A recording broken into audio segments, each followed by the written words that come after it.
Amén, gloria a Dios. Gloria a Dios. ¿Cuántos se gozan? Amén. No deje de adorar y alabar el nombre de nuestro Dios. Él es bueno y para siempre su misericordia, dice su palabra, ¿no? Y a veces lo leemos o nos lo dicen o esto y lo otro, pero como que no, nomás porque nos lo dicen, no lo leemos o ya no lo sabemos, o a veces como que tomamos como en poco, ¿no? De esas cosas. Pero dice su palabra, ¿no? Que porque Él es bueno y para siempre es su misericordia. Y cuando dice para siempre es su misericordia, nos alcanza a nosotros en su misericordia para siempre, por decirlo así, porque como decía el pastor, no, a veces fallamos o nos equivocamos y allí, hasta ahí nos alcanza su misericordia siempre, cada vez, en cada momento, en cada tiempo, siempre y cuando nosotros reconozcamos que necesitamos que nos alcance su misericordia, que nos alcance el perdón, ¿no? Para nuestras vidas, en todo tiempo, en todo momento, porque pudiéramos decir que somos cristianos, pudiéramos venir a los pies de Cristo, pero si en nosotros no hay cambios en nuestras vidas, si nosotros no reconocemos la necesidad de Dios en nosotros, solamente nos vamos a llamar por nombre cristianos o hijos de Dios, pero en realidad no hay cambios, no hay un encuentro genuino con Dios, y eso es lo que debemos de pretender todo el tiempo, tener un encuentro genuino con Él para que su palabra se haga viva, se haga real en nosotros y nos alcance su misericordia cuando Él nos llame o cuando Él venga por nosotros. Amén. Dios les bendiga a cada uno de ustedes, sean bienvenidos, bienvenido nuestro hermano que ya se va aquí también otra vez, que ya tiene unas 3 o 4 veces que viene a acompañarnos, ¿no? ¿Por qué no abre sus Biblias en el libro de Mateo, capítulo 11, y vamos a estar leyendo Mateo capítulo 11, del versículo 1,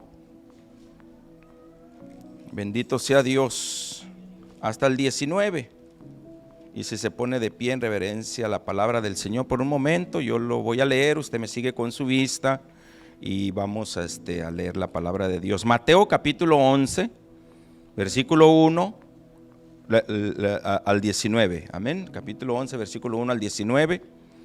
Cuando lo encuentre me da un fuerte amén. Bendito sea Dios.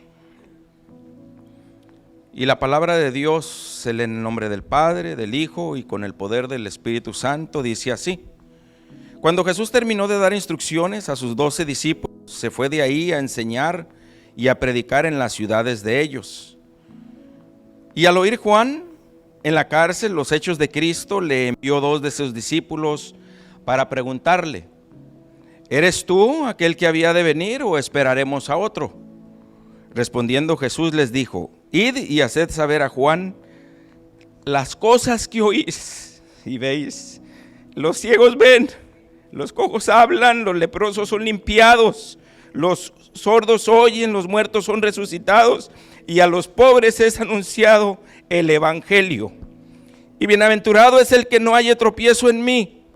Mientras ellos se iban, comenzó Jesús a decir de Juan a la gente: ¿qué saliste a ver al desierto? ¿Una caña sacudida por el viento? ¿O qué saliste a ver? ¿A un hombre cubierto de vestiduras delicadas? He aquí, los que llevan vestiduras delicadas están en las calles de los reyes, en las casas de los reyes están. ¿Pero qué saliste a ver? ¿A un profeta? Sí, os digo, y más que profeta, porque este es de quien está escrito: He aquí yo envío mi mensajero delante de tu faz, el cual preparará tu camino delante de ti. De cierto os digo, entre los que nacen de mujer no se ha levantado otro mayor que Juan el Bautista, pero el más pequeño en el reino de los cielos mayor es que él. Desde los días de Juan el Bautista hasta ahora el reino de los cielos sufre violencia y los violentos lo arrebatan, porque todos los profetas y la ley profetizaron hasta Juan. Y si queréis recibirlo, Él es aquel Elías que había de venir. El que tiene oídos para oír, oiga. Mas, ¿a qué compararé a esta generación? Es semejante a los muchachos que se sientan en las plazas y dan voces a sus compañeros diciendo: os tocamos flauta y no bailasteis, os endechamos y no lamentasteis. Porque vino Juan, que ni comía ni bebía, y dicen: demonio tiene. Vino el Hijo del Hombre, que come y bebe, y dicen: he aquí un hombre comilón y bebedor de vino, amigo de publicanos y de pecadores. Es justificada por sus hijos. Cierre sus ojos por un momento y le decimos a nuestro Dios: Padre, le damos gracias, Señor, por dejar esta palabra escrita para nosotros. Estos consejos, Señor, estas instrucciones, estos ejemplos, bendito Dios, para que nosotros aprendamos de ellos, Señor, porque usted habla, Señor, a nuestras vidas, bendito Dios, porque usted, Señor Jesús, es la misma palabra viva, Señor, en nuestros corazones, bendito Rey. Cuando abrimos nuestra mente, disponemos nuestro corazón, Señor, y en esta hora, Señor, asimismo queremos hacer, bendito Dios. Queremos que el Espíritu Santo nos ayude a abrir nuestro corazón, nuestra mente, nuestro entendimiento, para poder entender, Señor, el consejo de su palabra, para que podamos, Señor, cada día crecer más en usted, bendito Dios, cada día parecernos más a su Hijo Jesucristo, Señor, y cada día ser mejores, bendito Dios, para su gloria y para su honra, bendito Dios eterno. Háblenos, bendito Dios, en el nombre de Cristo Jesús. Amén y amén. Bendito sea Dios. Puede sentarse, hermano. Alabado sea nuestro Dios. Como título en esta mediodía le puse como una pregunta: ¿por qué estás aquí? Y le quiero pedir de favor que le pregunte al que está a su lado: ¿por qué estás aquí? Pregúntele. Y si no hay nadie a su lado, pregúntese usted mismo. Pregúntese usted mismo: ¿por qué estoy aquí? ¿Por qué estoy en este lugar? Amén. Por ejemplo, escribí en mi bosquejo como uno de los ejemplos. Creo que muchas veces a nosotros nos ha tocado escuchar estas expresiones o vivir estos momentos. Como por ejemplo, cuando en tu casa tienes una alberca y nomás está ahí y no la usas. No usas tu alberca porque ya estás tan acostumbrado a tener la alberca ahí al pie de tu casa, a la yarda de atrás o por un lado, donde sea. Entonces tienes una alberca y ya ni te metes, pero le cuentas a alguien o en plática sale que: oh, yo tengo alberca en mi casa. ¿Tienes alberca en tu casa? Invítame un día, cuando esté el calor, invítame a la alberca. A mí cómo me gustaría tener una alberca. Si yo tuviera una alberca en mi casa. Y no saldría de allí, ahí estuviera, nos meteríamos con mis hijos. Wow, no sabía que tú tenías alberca. Y el dueño de la casa con la alberca, a veces quizás hasta se puede impresionar y decir: wow, ¿por qué se impresionó tanto el hermano, la persona? Como por algún otro ejemplo, vamos a decir los que viven en el sur de California, bien cerquitas de Disneylandia, y nunca han ido a Disneylandia, o una vez o dos veces han ido a Disneylandia en 15, 20 años que viven ahí. Pero los que vivimos más para acá, para el Valle Central o más para el norte, quisieran ir a Disneylandia. Quisiéramos pensar: que Disneylandia ojalá que estuviera más cerca para poder ir más días. Pero los que viven ahí cercas han tomado en poco que tienen un parque tan grande ahí para poder salir a disfrutar. Sí, quizás es muy caro ya hoy en día, lo que sea, pero el punto que quiero lograr que entendamos es de que cuando tenemos ya algo, nosotros a veces tendemos a tomarlo en poco, como humanos, tenemos alberca en casa, ya casi ni te metes porque es tuya, porque ahí la ves diario, porque ya la tomas en poco tu alberca, y otros quisieran tener esa alberca. Y lo mismo en Disneylandia, lo mismo quizás en un carro deportivo. Cuánto anhelo tener un Ferrari, y el día que lo tienes, los primeros días, estás feliz, estás contento, corres recio, te da un ticket de velocidad uno tras de otro y a gusto, pero al pasar del tiempo ese Ferrari se torna en como si hubieras tenido el Honda que tenías antes o el Toyota que tenías antes.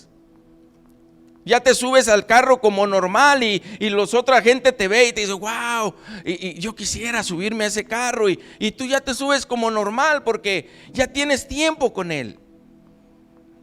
Tendemos indirectamente a tomarlo ya en poco.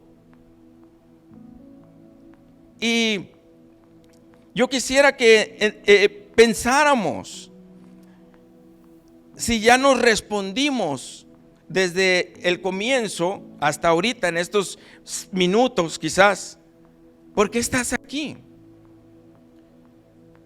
Le puse aquí algunos puntos y quizás pudieras pensar ahorita en tu mente, yo estoy aquí porque Jesús cambió mi lamento en gozo. Quizás pudieras decirte, yo estoy aquí porque Jesús cambió mi vida, restauró mi matrimonio. Quizás pudieras preguntarte o decirte, yo estoy aquí porque Jesús me hizo un milagro y ya varios milagros en mi vida. Por eso estoy aquí. Quizás pudieras responderte, yo estoy aquí porque me invitaron a este movimiento o a esta religión y me gustó. Todos son bien amables conmigo y con mi familia. Yo estoy aquí porque el pastor y la pastora son bien buenas gentes. Les pido un favor y me apoyan. Yo también los apoyo a ellos. Yo estoy aquí porque mis padres me traen a la fuerza. Y he aquí, y de aquí nos vamos a comer. Y ya no quieren ir por mí a la casa después del servicio, entonces tengo que venirme con ellos. Yo estoy aquí porque me gusta lo que dice la Biblia. Cómo hablan de Dios, pues yo sé que tengo que aprender algo de Dios, de un ser supremo. O yo estoy aquí porque recibí a Jesús como mi único y suficiente Salvador. Ya se oyó mejor esa respuesta. Porque recibí a Jesús como mi único y suficiente Salvador. O pudieras decir, bueno, si vamos a hablar un poco más espiritual, un poco más allá, yo estoy aquí porque Jesús pagó mis pecados y me arrepentí de mi mal camino, de mi mala manera de vivir, y aquí estoy arrepentido de mi vida pasada. Y ahora quiero aprender a través de su palabra cómo vivir una vida mejor que le agrade a Dios y yo tenga una mejor vida con mi familia, con mi esposo, con mi esposa, con mis hijos, con la comunidad, etcétera. O sea, yo estoy aquí porque quiero que se vean los cambios en mi vida. Ya hubo más aleluyas, gloria a Dios. Pero si nos vemos nosotros en el capítulo 11, lo que leímos, Jesús les muestra a la gente cuando Él está hablando. Esto tocó mi corazón cuando estaba haciendo mi bosquejo. Esto tocó mi corazón ahorita, precisamente mientras estábamos leyendo, porque dice el capítulo 11, versículo 1, dice que Jesús terminó de dar instrucciones a los 12 discípulos y se fue de ahí a enseñar y a predicar en las ciudades de ellos. Se fue de allí, después de darles instrucciones a la gente que andaba con él, a sus discípulos, dice la palabra, dice que se fue a predicar en las ciudades de ellos. Fue a hacer a lo que él había venido aquí a la tierra. Fue a hacer su propósito que él había venido aquí a la tierra. A enseñar una nueva enseñanza, a enseñar el evangelio. El evangelio, las buenas nuevas, quiere decir enseñar las buenas nuevas de salvación, quiere decir predicar las buenas nuevas de salvación. Y entonces dice que Juan escuchó en la cárcel los hechos de Jesús y envió a 2 de sus discípulos para preguntarle si él era aquel que había de venir o esperarían a otro. Muchas veces hemos escuchado ese pasaje, lo hemos leído, alguien lo ha predicado y lo hemos escuchado y lo han aplicado bien. Lo han aplicado a bien como Dios ha puesto en su corazón. Lo han aplicado a que, wow, Juan el Bautista, aquel mismo que bautizó al Señor Jesús, aquel mismo varón, aquel mismo hombre que vio a Jesús venir hacia él y él decía: he ahí el Cordero de Dios que quita los pecados del mundo. Dice la Biblia que él lo reconoció, que reconoció a Jesús, y dice que él mismo dijo que aquel que lo mandó le dijo: sobre quien veas descender el Espíritu Santo, ese es el que bautiza en el Espíritu Santo y fuego. Y Juan da testimonio de esas cosas verdaderas.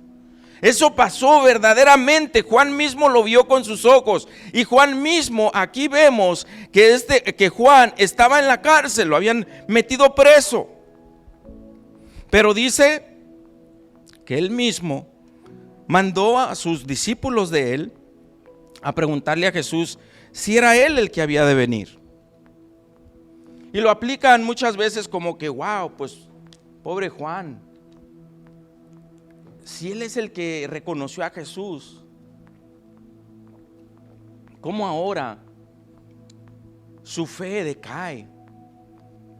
Como para preguntarle, como para tener duda en su mente, en su corazón, y decirles a sus discípulos: vayan, pregúntenle si él era el que había de venir. Y quizás sus discípulos le pudieron haber dicho a Juan: Juan, pues ¿qué no te acuerdas que tú lo bautizaste? ¿Qué no te acuerdas que tú lo viste? Nosotros estábamos contigo. Y que tú mismo declaraste y dijiste: he ahí el Cordero de Dios que quita los pecados del mundo. Y tú mismo, yo estaba allí contigo, Juan. Tú mismo dijiste que el que te envió, el Padre, te había dicho que sobre el que vieras descender el Espíritu Santo, ese era el que bautizaba con Espíritu Santo y fuego, ese era el Redentor del mundo. Tú mismo lo dijiste, Juan. ¿Cómo es posible que nos mandas a preguntarle otra vez a ese mismo si él es el que había de venir? Y a veces así lo aplican, pero hoy yo quiero aplicarlo de esta manera. Yo quiero aplicarlo de la manera de que Juan, como Juan había venido dice la Biblia, que Juan había venido a preparar el camino del Señor, a preparar el camino de la venida de nuestro Señor Jesucristo. Juan había venido a predicar un mensaje de arrepentimiento de pecados. Pero entonces viene Jesús, y Jesús viene a predicarnos, a enseñarnos un mensaje de perdón de pecados. Él es el que perdona nuestros pecados. Él es el que redime nuestros pecados. Y entonces ahí yo puedo ver una transacción. Yo puedo ver ahí que Juan manda a estos hombres a preguntarles si él es el que había de venir. Si nada más era como no nomás recibir lo que Juan había dicho, no nomás haber escuchado y no nomás haber reconocido a Jesús que él era el Cordero de Dios que quita los pecados del mundo, y dejarlo hasta ahí, como hasta donde él dijo, hasta donde él lo mencionó, y le dijo a la gente, porque había mucha gente y Jesús venía en el río Jordán hacia él, y aún Juan le dijo: es más, yo no soy digno de desatar la correa de tus sandalias. Él había reconocido que Jesús era el Hijo de Dios, que Jesús era más que él, que Jesús era el poderoso más que él. Él reconoció, y la gente que escuchó, Dios aquí yo creo, o Jesús creo que quería hacer una transacción para que no se quedara nada más en eso. ¿Cómo dices, hermano Saúl? Para que no se quede nada más en ir a la iglesia, en leer la palabra, en orar, y cuando me muera me voy con Dios. O cuando Jesús venga me voy con Dios, porque yo no faltaba al culto, porque yo me sabía la Biblia de Génesis hasta Apocalipsis, porque yo oraba.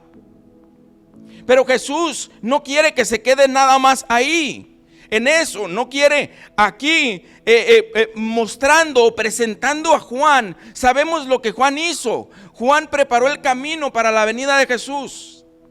Sabemos que Juan fue el que bautizó a Jesús en agua. Sabemos que Juan fue el primero que le declaró a la gente que ahí estaba el Cordero de Dios, que quitaba los pecados del mundo. En otras palabras, podemos decir, sabemos que Juan fue el primero que le predicó a la gente de Jesús, por decirlo así ahí. Él es el que quita los pecados del mundo. Tienes que hacer la oración de fe y recibirlo en tu corazón para que seas salvo.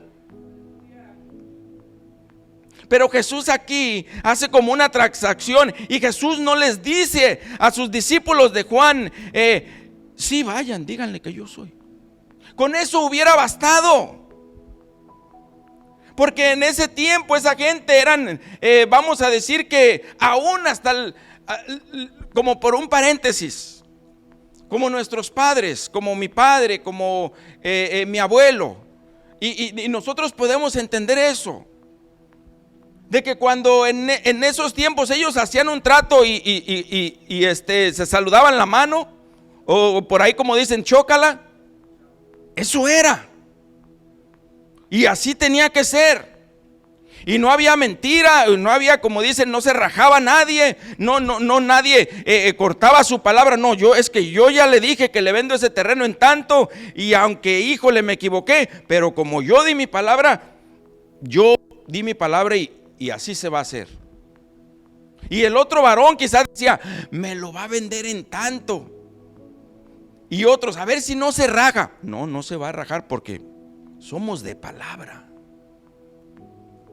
Aquí solamente bastaba que Jesús le dijera a los discípulos de Juan, sí, yo soy el que había de venir. Es más, recuérdenle que él me reconoció allá en el Jordán cuando me bautizó. Era todo lo que tenía que decir Jesús. Pero sin embargo el Señor Jesús nos muestra a nosotros, nos quiere hablar a nosotros y nos quiere decir, yo soy un Dios sin límites.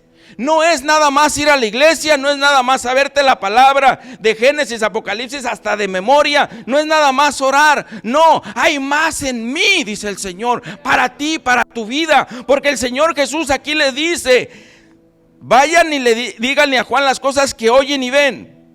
Dice, los ciegos ven, los cojos andan, los leprosos son limpiados, los sordos oyen, los muertos son resucitados, y a los pobres es anunciado el evangelio.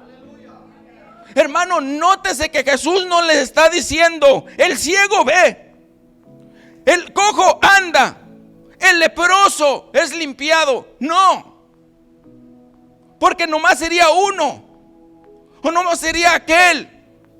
Pero Jesús nos está mostrando ahí, y nos está mostrando para ahora, nos está mostrando para ahorita. Nos está diciendo, o le está diciendo ahí, como si el Señor me dio esa revelación. Diles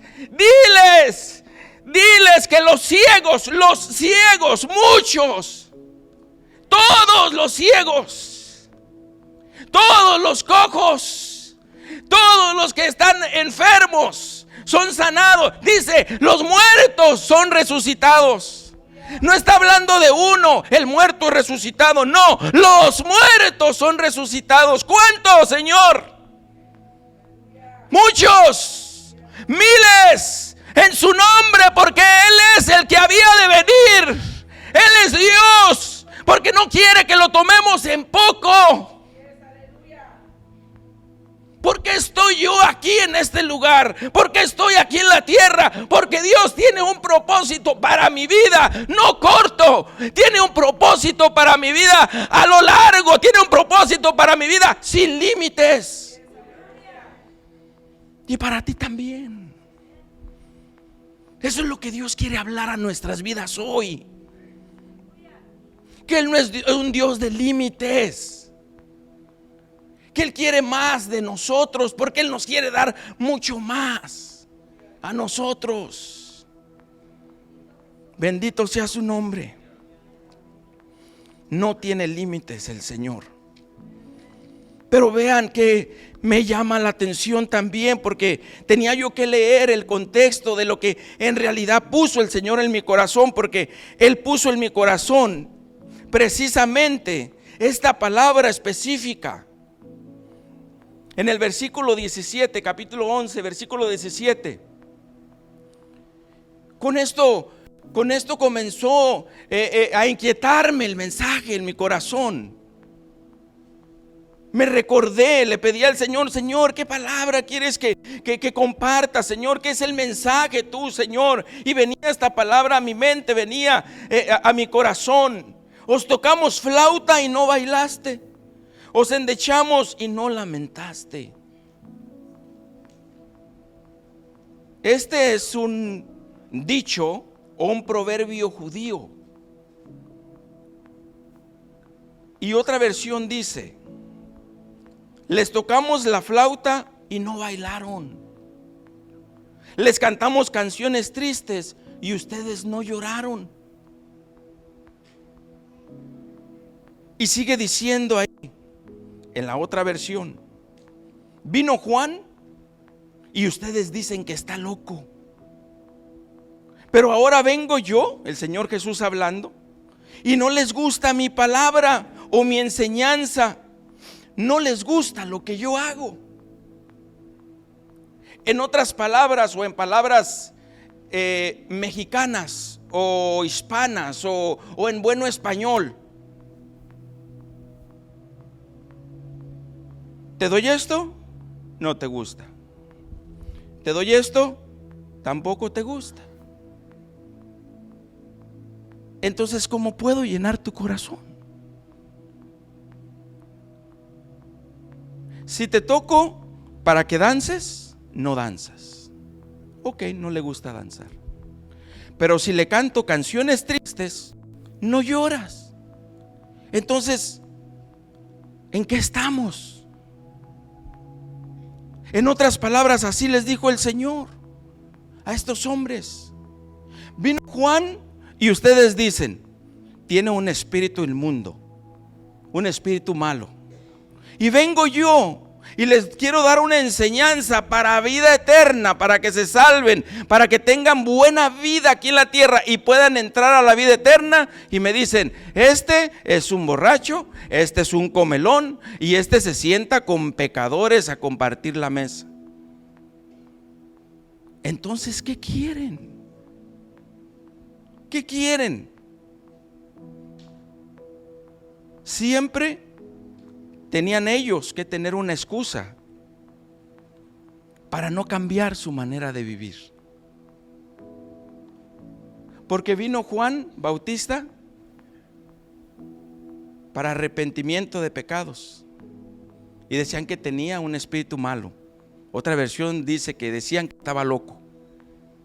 Y viene Jesús para perdón de pecados y lo juzgaban también. Entonces, ¿qué querían?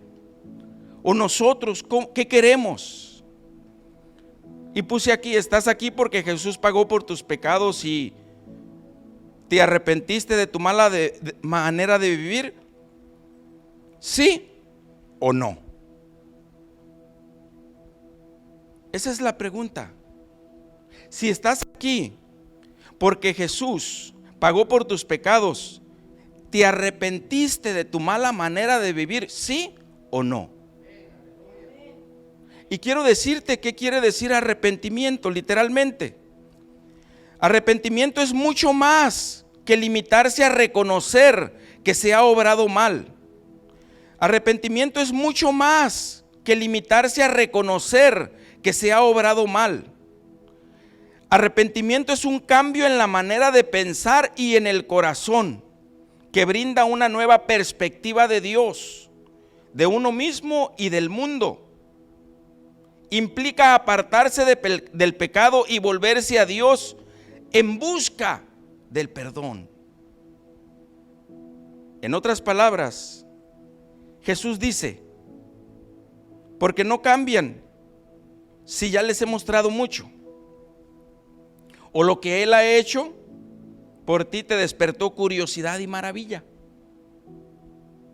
Hizo milagros en tu vida y te despertó maravilla, te maravillaste, dijiste, wow, Dios sí puede hacer un milagro. Dios sí me puede ayudar allá en la corte. Mira que yo me iban a declarar allá en la corte, años en la cárcel, y Dios puso su mano de poder ahí, y me maravilla eso. Wow, ¿cómo es posible que Dios hizo eso? Y entonces por eso ahora venimos a la iglesia.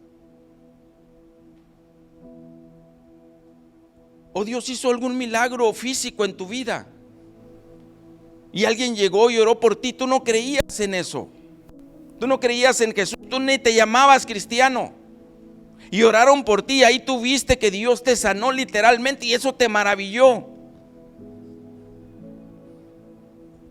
te despertó maravilla, curiosidad, pero nunca entendiste qué es un verdadero arrepentimiento y fe en el Señor. Nunca lo entendimos, porque si de verdad lo hubiéramos entendido, hubiera cambios en nuestras vidas. ¿Por qué todavía sigues faltándole al respeto a tu marido? Pero ya estás pensando, ¿por qué él me lo falta a mí? O viceversa, maridos.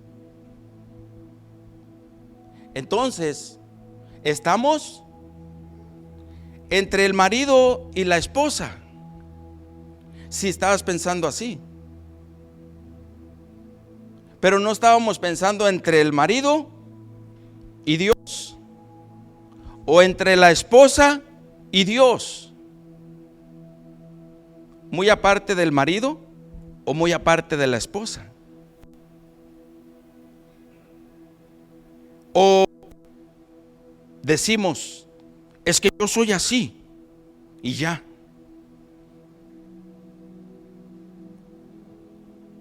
Yo solía decir así. Es que yo soy así y ya.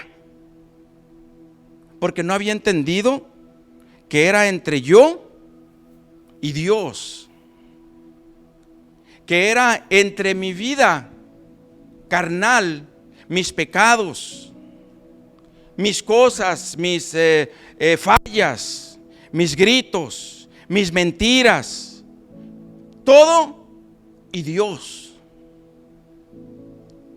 Mi falta de respeto y Dios. Porque no era entre, porque ella me falta respeto, yo le falto respeto, o porque ella me grita, yo le grito, o porque ella dice mentiras, yo también digo mentiras. Porque ¿quién nos va a salvar? ¿Quién pagó por nuestros pecados? ¿Quién nos va a llevar a la vida eterna? ¿A quién tenemos que agradar? Y no hay cambios. Y lo más duro de esto es, no hay cambios en papá y mamá. Y como mi papá y mamá viven dentro de 4 paredes, donde yo no sé lo que hace usted o usted, y ni usted sabe lo que yo hago, pero tenemos hijos, que entonces nuestros hijos nos ven y ellos aprenden que en papá y mamá no hay cambios, tampoco en ellos hay cambios. Entonces en esa familia completa no hay cambios. Y después el vecino ve a esa familia completa que no hay cambios, que dicen y profesan que son hijos de Dios. Entonces el vecino también dice, en esa familia no hay cambios. Y entonces ese vecino de al lado ni siquiera quiere cambiar. Y entonces así los otros vecinos, o ahora los vecinos de alrededor, o ahora la colonia, como no ven cambios en papá y mamá desde una casa, entonces no hay cambios en toda la colonia. Y si lo queremos ver más grande, no hay cambios en toda la ciudad. Y si lo queremos ver más grande, no hay cambios en todo el país. Y no hay cambios, porque todo comenzó con papá y mamá. Pero papá y mamá tenemos que entender que soy yo, y el arrepentimiento que pueda tener yo delante de Dios. Mamá, tienes que aprender que eres tú y el arrepentimiento que hay tú y delante de Dios.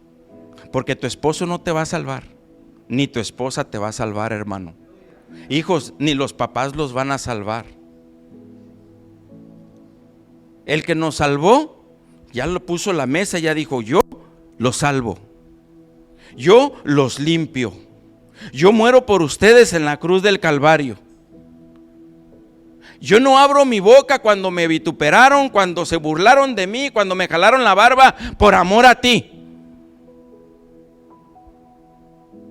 Pero tiene que haber cambios, porque si no hay cambios, el sacrificio ahí en la cruz del Calvario lo tomamos en poco, como si tuviéramos una alberca en casa todos los días. Oh, ya murió por mí, qué bueno. Aleluya, aleluya, soy cristiano, voy a ir a la iglesia. Gloria a Dios, qué bueno. Tomamos en poco el sacrificio del Señor. Tomamos en poco lo que Él hizo en la cruz del Calvario por nosotros. Tomamos en poco aún los milagros que ha hecho en nuestras vidas, porque eso nada más nos maravilló, nada más nos emocionó. Pero no entendimos en realidad que en nuestro corazón tiene que haber un verdadero arrepentimiento por agradecimiento a Él, porque Él aborrece el pecado, Él no quiere el pecado, Él ya no quiere que sigamos viviendo como vivimos, porque por eso llegó a nuestra casa. Por eso llegó a nuestro corazón, a nuestro hogar. Por eso hizo maravillas para que creyéramos, porque éramos incrédulos, porque no queríamos creer en Dios, porque bien se nos hacía ser de una religión, de otra, de aquella. Pero nosotros seguimos al Dios verdadero. Nosotros seguimos al que los ciegos ven, los cojos andan, los muertos son resucitados. A ese seguimos nosotros, hermano. Al que murió y resucitó al tercer día. ¿Quién más ha resucitado? Que la gente siga, hermano, aleluya. Sino nuestro Dios.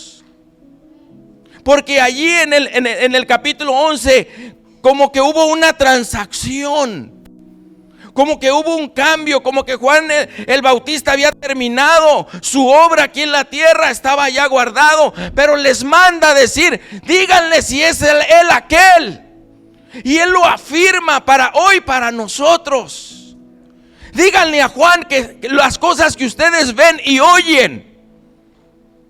Díganle a Juan que los ciegos ven, que los ojos caminan, los ojos andan, que aún los leprosos son sanados, y a los pobres es anunciado el evangelio. Nosotros estábamos pobres, nosotros no teníamos nada sin el evangelio. No teníamos esperanza sin el evangelio en nuestras vidas. Nos preocupábamos por todo, pero con el Señor, con la palabra en nuestro corazón, en nuestra vida, con las buenas nuevas de salvación en nuestra vida, nosotros nos recostamos en Él y le citamos su palabra. Señor, tú dijiste que tú nos vas a sacar adelante si estás en aflicción. Si se muere algún familiar, algún amigo, algún hermano, Señor, tu palabra dice que no nos pongamos tristes como los que no tienen esperanza. Gracias, Señor, porque yo tengo esperanza. Y eso nos alienta. Cuando estamos cansados ahí, Señor, tu palabra dice que tú nos darás fuerzas como el búfalo, porque tú dijiste. Y todo una y otra vez. Pero Dios no quiere que lo tomemos en poco, porque Él es un Dios sin límites. Sin límites. Porque cuando esté la necesidad en tu vida, quiero que sepas, quiero que tengas la convicción de que puedes citarle la palabra al Señor y Él te va a sacar adelante, hermano. Él nos va a sacar adelante. Bendito sea su nombre. Porque Él lo dijo, Él lo prometió. Pero es de nosotros, hermano, no tomarlo en poco. Es de nosotros caminar hacia el frente. Y si viene la lucha, la prueba, la necesidad, la adversidad, el Señor Jesús dijo: no te preocupes, porque yo ya vencí al mundo, yo ya vencí todo eso, yo ya vencí toda esa adversidad, todo eso por donde tú vas caminando. No te preocupes, yo ya lo vencí, porque yo estoy contigo, no te preocupes. Nos sacará adelante el Señor. Aún dice su palabra: resistir al diablo y él huirá de vosotros. Resistan, ponte firme y él se va a ir de nosotros, porque va a vernos y decir: no, este está bien firme en el Señor, vámonos de este. Este no toma en poco el poder de su Señor, vámonos a quitarnos de aquí. La palabra lo dice: resistir al diablo y él huirá de vosotros. Bendito sea su nombre. Y en el versículo 20 que no leímos, quiero leértelo rápidamente. Mateo 11, versículo 20 dice: entonces comenzó a decirle a las ciudades en las que había hecho muchos milagros, porque no se habían arrepentido, diciéndoles: ay de ti, Corazín, y de ti, Betsaida, porque si en Tiro y en Sidón se hubieran hecho los milagros que han sido hechos en vosotras, tiempo a que se hubieran arrepentido en cilicio y en ceniza. Por tanto, os digo, en el día del juicio será más tolerable el castigo para Tiro y para Sidón que para vosotras. Y tú, Capernaum, que eres levantada hasta el cielo, hasta el Hades serás abatida, porque si en Sodoma se hubieran hecho los milagros que han sido hechos en ti, habría permanecido hasta el día de hoy. Por tanto, os digo que en el día del juicio será más tolerable el castigo para la tierra de Sodoma que para ti. Fíjese lo que dice el Señor en el versículo 28. Venid a mí todos los que están trabajados y cargados, y yo los haré descansar. Llevad mi yugo sobre vosotros y aprended de mí, que soy manso y humilde de corazón, y hallaréis descanso para vuestras almas, porque mi yugo es fácil y ligera mi carga. En otra versión dice: porque mi carga es fácil y yo no les pido nada difícil que no puedan hacer. O sea que el Señor Jesús nunca nos va a pedir nada difícil que Él no sepa que nosotros podemos hacer. Y si ahora, a través de esta palabra, del título, ¿por qué estás aquí?, el Señor ha hablado a tu vida y has pensado y dicho: ¿sabes qué? En realidad yo necesito estar aquí por ti, Señor. Necesito estar aquí, Señor, porque necesito que haya un verdadero arrepentimiento en mi vida. Necesito, Señor, estar aquí porque en realidad estoy agradecido porque tú, Señor, me ofreces la vida eterna. Yo estoy aquí, Señor, porque yo te quiero servir a ti. Porque no hay cómo pagarte lo que has hecho por mí. Los milagros, las cosas que me das, todo eso, gloria a Dios, es añadidura. Gloria a Dios por eso.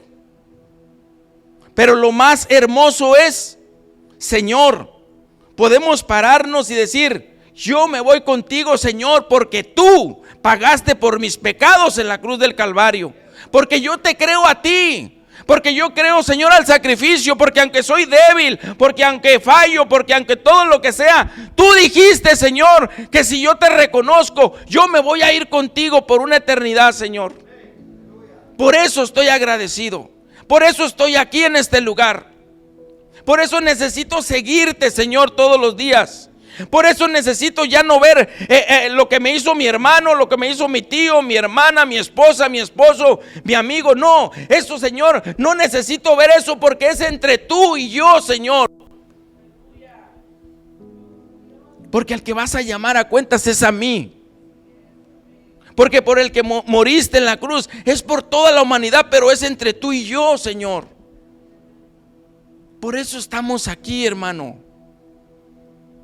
Estamos aquí, cada uno de nosotros, porque necesitamos no tomar en poco a nuestro Dios.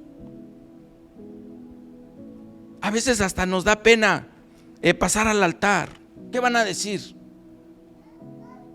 O nos da pena danzar delante de Dios.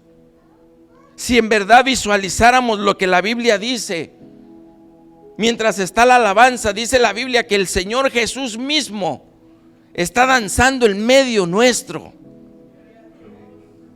Si en verdad pudiéramos decirle un día: Señor, abre mis ojos espirituales aquí en la iglesia para verte, Señor.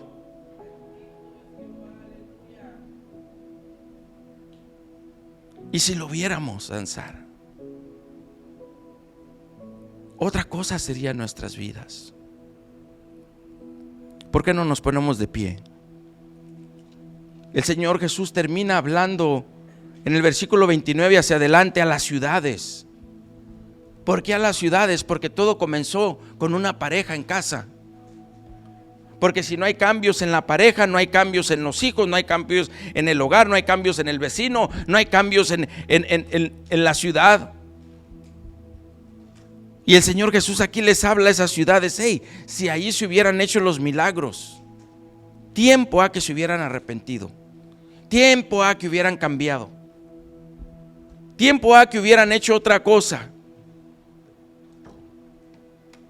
Y yo te voy a decir, hermano, cierra tus ojos ahí donde tú estás. Bendito sea nuestro Dios.